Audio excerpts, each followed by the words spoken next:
Culture Cult. I'm Sean. I'm Janice. And welcome to our discussion, reaction, review of episode 5 of House of the Dragon called Murder on the Dance Floor. Totally like a Fall Out Boy right song title, right?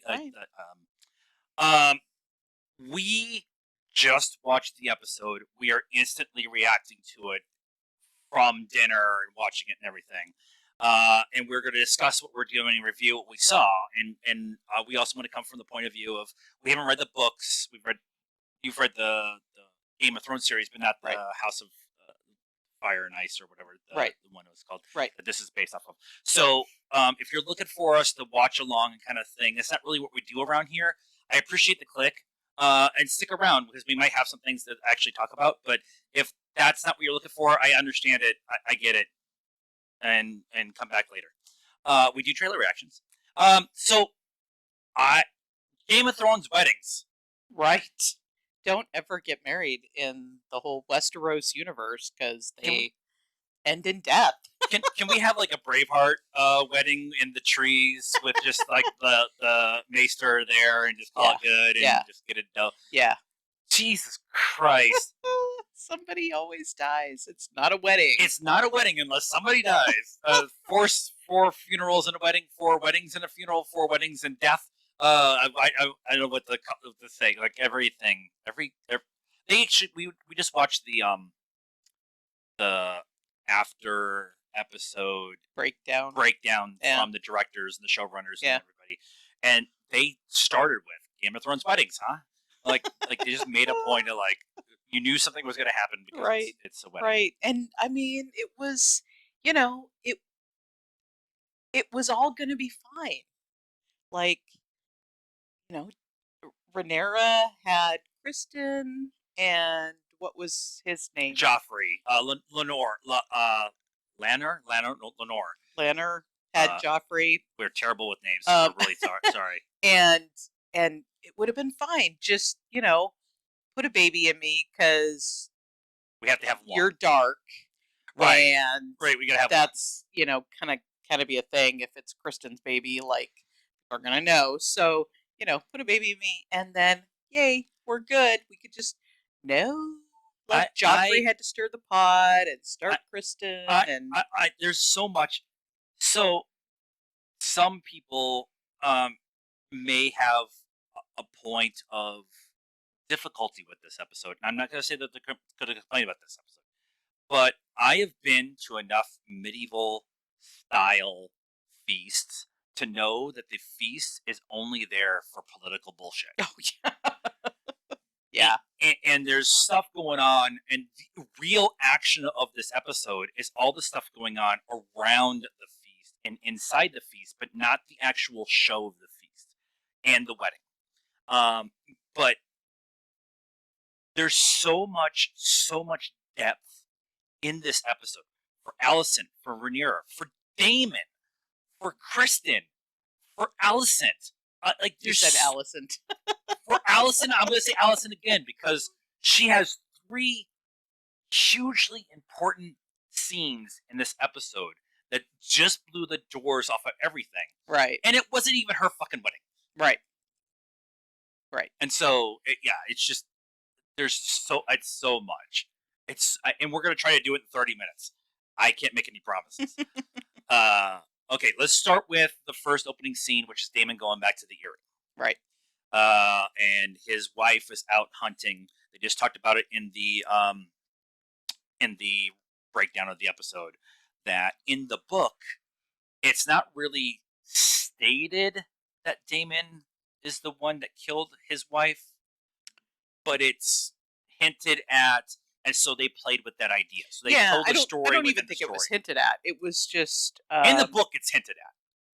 Okay. In book specifically, it's hinted. Okay. At. Is what they said. Okay. So here they just blatantly showed it. Right. Yep. And it's definitely a play by Daemon to make his own army. Right. That's what it feels like. Is that he now has? He even talks about it with Sir Gerard, who addresses him at the wedding about the idea of I have an inheritance, and so Right, right. Yep.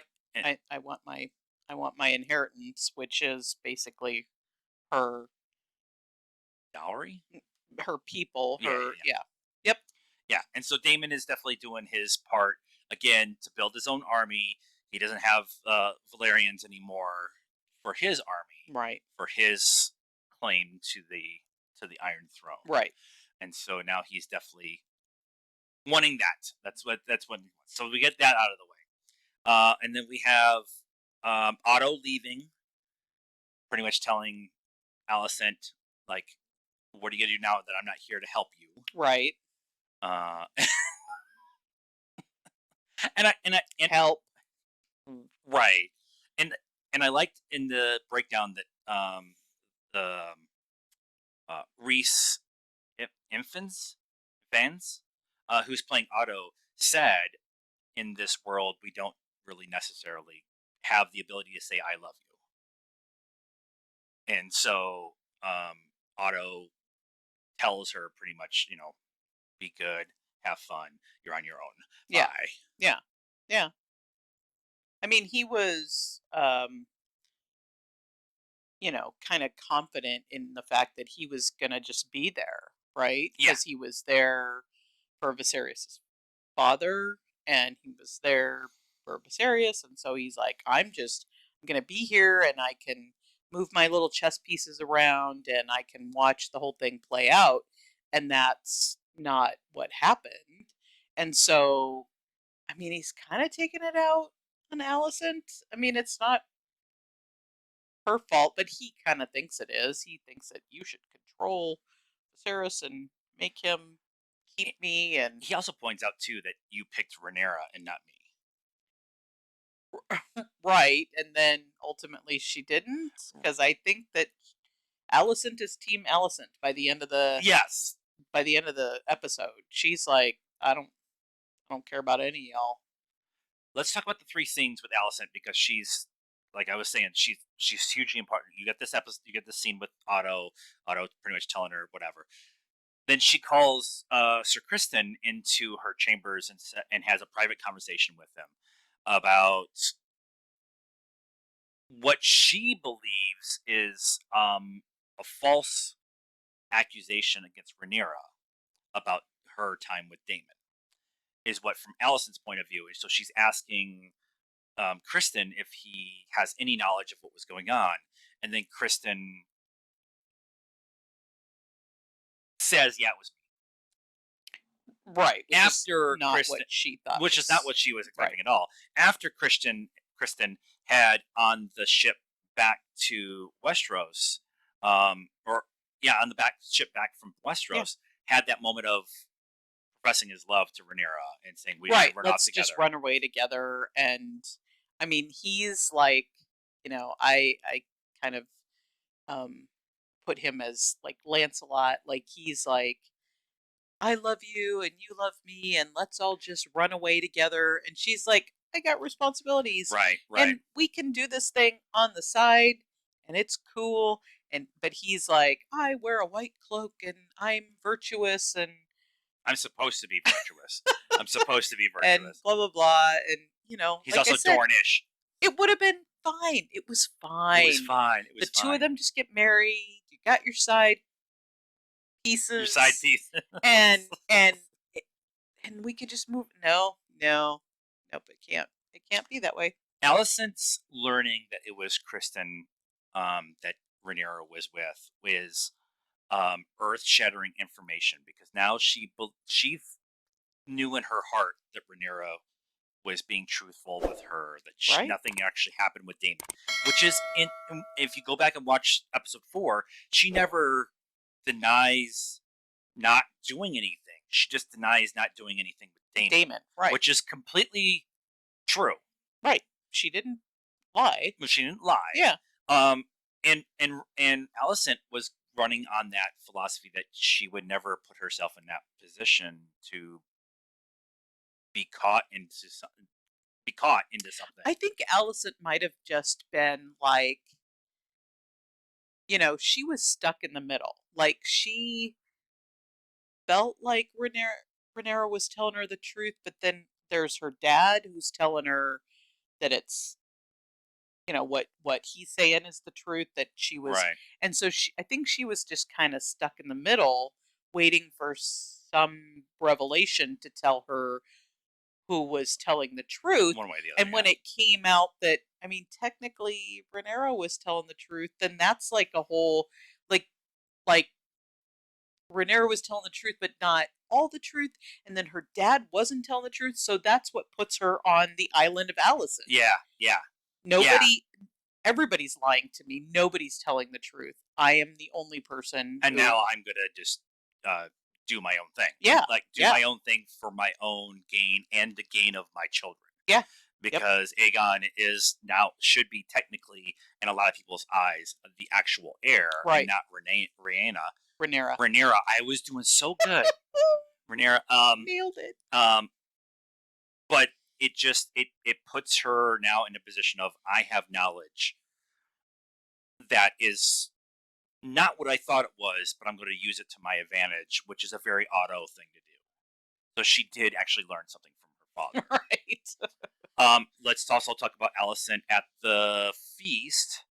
Everyone shows up at the feast. The Lannisters show up at the feast. They make a point of Rhaenyra just kind of like, "Yep, you were a dick," and She totally rolls her eyes. totally rolled her eyes. Oh, and I like God. her shared look with Viserys when she kind of calls him on it, and he like, "Okay, I want to walk off," and they kind of share a look like, "Yeah, you're right. Okay, he's a dick." Lannisters. What are you gonna do? Right, right. And the Valerians show up en masse with Lennar and Lennar. I'm gonna go with Lennar until I'm told differently. And just big puppet circumstance. Oh yeah. Like just it's a thing. But the queen is still not there, and then Daemon shows up, Yeah. and the queen's still not there. So everybody's in the hall. They get a chair for Daemon to go at the end of the table, which I thought was funny. They just kind of like, oh, we got an extra table. Here's some like extra cutlery and a plate, whatever. We'll put you at the kids' table. It's just and he's sitting back with his leg crossed, kind of watching everything. And then Alicent walks in the green dress. Yep. She is drawn a line across the board.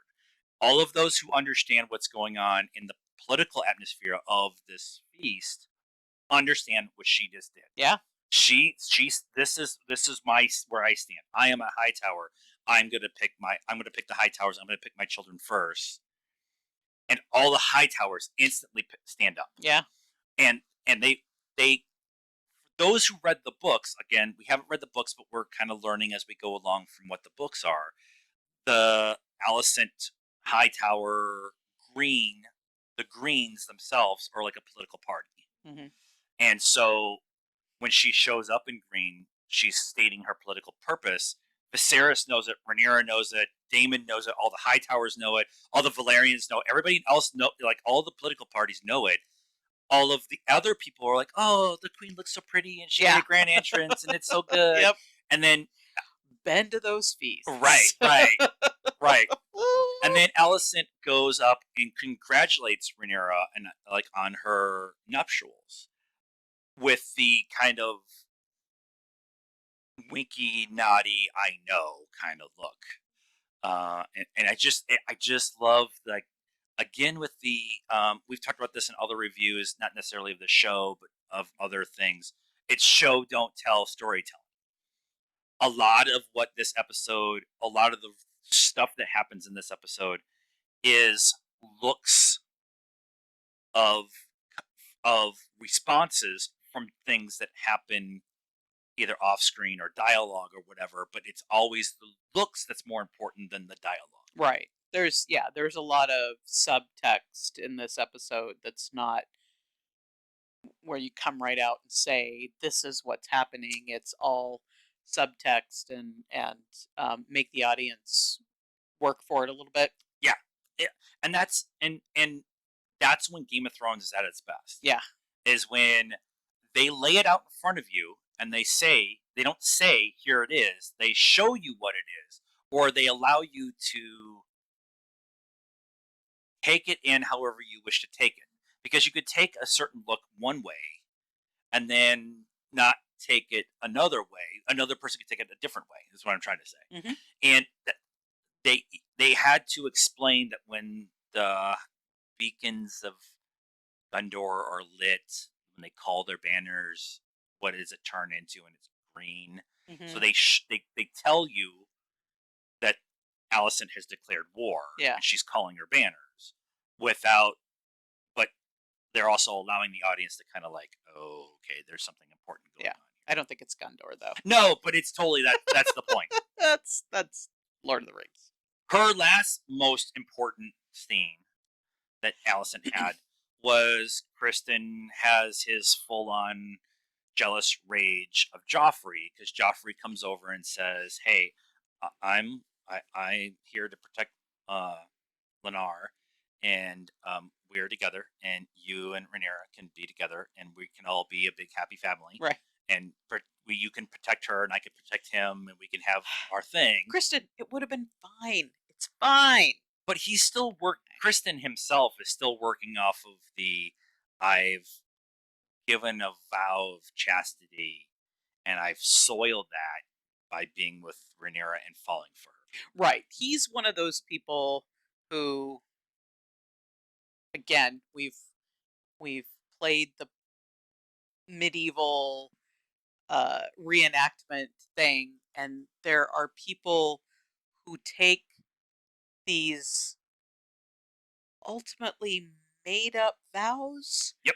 um way too seriously. Yep. And and I get it, bless your heart, but um no one else is playing by those same rules. Right. And You're playing by the made up rules, and nobody's yeah, playing the and rules. nobody else is Yeah. actually playing by those rules. They're like, yeah, I'm gonna say the words, but I'm not. And he's like, no, this is it. This is Yep. I've made this vow, and this is how it is. And yeah, so he kills Joffrey. So he kills Joffrey in a fit Horrible. of jealous rage. Like bashes half his face in. And Horrible. it's very interesting the way they shoot that because the way that whole process. There's a dance. The dance is really cool. I hate court dancing, if you're asking, but I would like to point out though that I thought that the dancing was very interesting. It's not typical medieval court dancing. It was way more almost somber, yes, dark. that's a good way of putting it. It Yeah, wasn't like, toss the Duchess kind of right, wee and right. everybody. It was very, I don't know. I don't know how to explain it, but it was very different. It was very. We're doing this, especially for Rhaenyra and Lennar. Was the two of them are very much understanding of their position, so they were doing it for the show of it. Yeah. And so they were forcing smiles and stuff. But once everybody else got on the dance floor, it was very kind of uh, nobody was touching each other. There was no real like flirting. There was no real like which is what court dancing was in period. It Yeah. was a lot of flirting and a lot of we can't really touch each other in public because that's frowned upon and whatever. But this was like you're saying, somber, disconnected from everything else that's Yeah. going It on. just had a really weird Especially with vibe. Viserys, like just like chowing down on all the food the Yeah. whole And time. yeah, that was, I don't know he was dissecting that bird that he was working on. He was not And it was very enjoying weird it. too because they were smash cutting from Viserys to the dance floor to Alicent to Daemon to the dance Hmm. floor to the Viserions, Hmm. like the Valerians. Like it was mash cuts the whole time, and then when the fight actually breaks out, everyone at the high table can't see what's going on the floor. Right. But the last image we get before the actual fight is Daemon goes out to the dance floor, interrupts the person that was dancing with Rhaenyra, and Rhaenyra and Daemon have a full-on conversation about, you know, She basically tells him, you killed your wife. Take me. I'm not married yet. yep, Let's go. Let's go get yep, married. kill all the guardsmen, let's go. Yeah. But Damon can't. He can't finish anything. Yep, He can't. His wife, before he killed her, pointed it out. If you'd put a baby in me, he can't. He is impotent in more ways than one. Yep. Um, he's the bully who's been bullied, and so he just all he knows is being a bully. But when it actually comes to action, even though he's a good fighter and everything, he's still like one of the first things we learn about him is he loses the fight in the tournament to Kristen in the Right. tournament, and Yeah. Yeah. so it's just so the last image we get before the fight on the dance floor is Damon grabbing Rhaenyra's face, kind of like, I, I have you. You're in my hand. I can take you. I can go. And Viserys sees that, and then a fight breaks out, and that's when Kristen kills Joffrey, and it's very disconnected again with what is actually going on. Is somebody going after Damon for going at Rhaenyra? Is something Right. else going on? Right. They have no idea what's going on. And then when Kristen, at the end of the episode, when they just decide to do the shotgun wedding, Yeah. Just get it over just with. get it over with, Lenore is still uh, Grieving. That's the word. The death of his loved one. I even love that he turns his face. That whole scene, the whole wedding scene, is mashed together with Kristen going out to the weirwood tree and takes his armor off and takes his sword off, and he goes to like commit Harry Carey and Yeah. stab himself. Yeah. And Alicent, back to why I think Alicent is such a huge important thing in this Yeah. episode. Alicent stops him. Yeah. Yeah. So I think well, I mean, I guess we're not really going to get what happens directly, I think, because Right. the next episode will be another time jump. We will no longer have the actresses that play Alicent and Rhaenyra. We'll have older actresses for them. But I guess I think we'll probably get the outcome of what Alicent um, said to or does with Kristen, and I think that it's going to be you and I can team up and um, get our vengeance against Rhaenyra and all of them. You know, Rhaenyra has soiled your purity, Yeah. and they'll team up. I thought for a minute that she was going to take him because she is jealous that Rhaenyra has been able to do things for pleasure Right. and not for duty. Right. And now they talked about it in the tournament when he wins against Daemon, that he's very pretty and Yeah. like all of the stuff. So she had a thing for him too. Yeah. So I had the thought of her taking her as a jealous ex-friend, Yeah. taking the ex-boyfriend kind of feel. But I think you're right too with the we can go after Rhaenyra and Yeah, everything. I think Alicent has moved past that, and I don't think that Kristen is in a position. He's already was ready to kill himself over the fact that he soiled his purity. He's not Yeah. going to soil it further with Alicent. She's going to talk him into getting vengeance or whatever. Right. She'll get him to be her and her children's protector Right. against the Whatever evils the of oncoming storm that we all Yeah, know is yeah, coming. yeah. Throughout this episode has been the gradual decay of Viserys. Yeah. It's been kind of coming like slowly and visually, not really said. There was the whole thing when Alicent was bathing him because she had a softer touch. Yeah. The stuff with the Grand Maester and stuff like that. But they go to Valerian to negotiate the wedding and the terms of the nuptials. He's coughing the whole time. He comes back from that trip. He collapses after leaving the wagon. They have the wedding. He's having a hard time standing and stuff. Yeah. You can tell from his glove, like before it was just 2 fingers. I think now pretty much all of his fingers are gone. It's just an empty. Pretty much glove. an empty glove. And then they showed his arm with I want to say it was bandages, but it kind of looked like grayscale. But It it was did. definitely something on his Yeah, arm. I couldn't tell if it was grayscale or some kind of salve or something. Right. But- So he's obviously on the downward spiral. Yeah. And he picked. So after he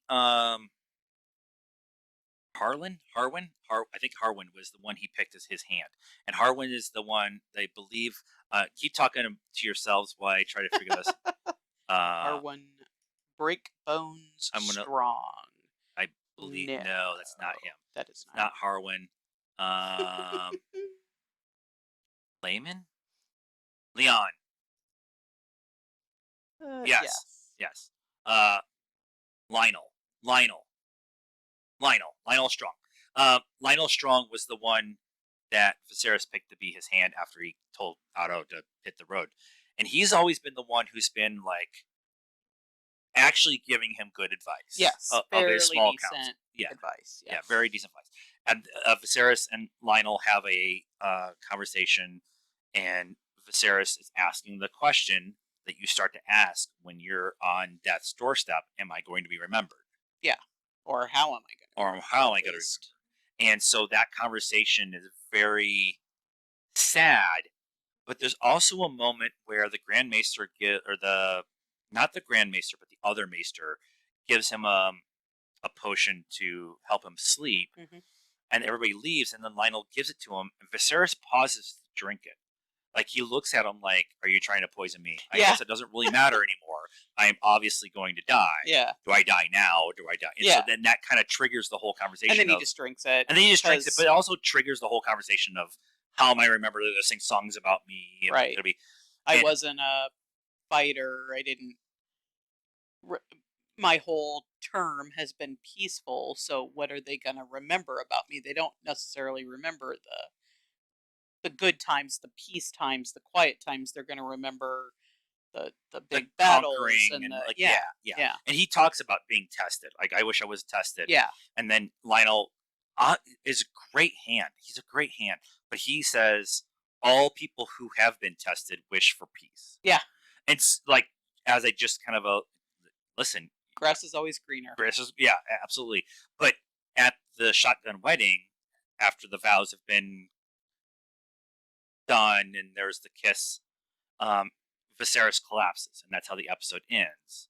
And so it was just like this cascade of snowball effects throughout the season, but specifically in this episode of Viserys's quickly fading, and multiple times in this episode, multiple times in the previous episode, they've all said when Viserys dies and Rhaenyra becomes queen, the war is coming.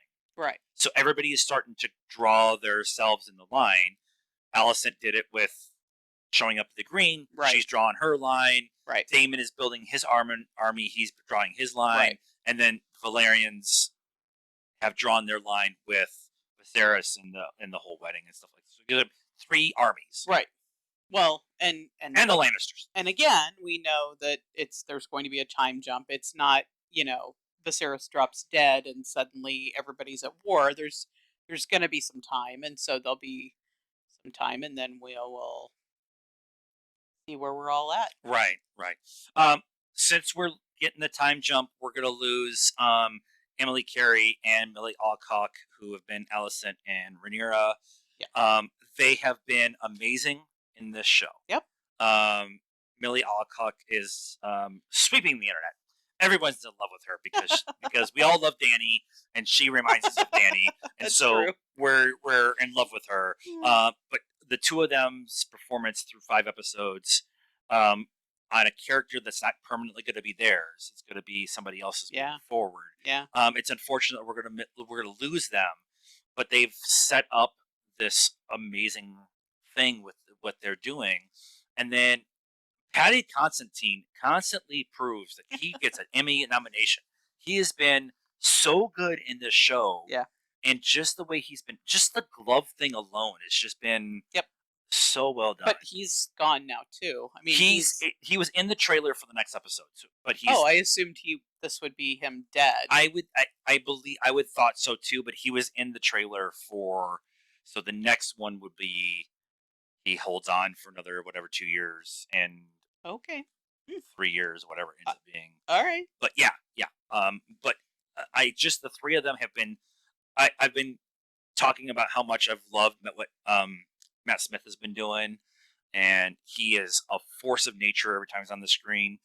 But Patty, Millie, and Emily have been just as equally amazing. Yep. Actually, everybody in the show has been. Reese has been amazing as Otto, and uh, if they don't get nominations, again, I'm done with the Emmys. Anything else with this episode? That we should? Nope. I think I think that's it. So let us know what you thought of our discussion, reaction, and review in the comments down below. Please be nice. That's a requirement around here. Like this video, subscribe to the channel, hit the bell for notifications, and follow us on all the social media: Facebook, Instagram, Twitter, and TikTok. Links in the description down there. And until next time, cult members, good afternoon, good evening, and good night.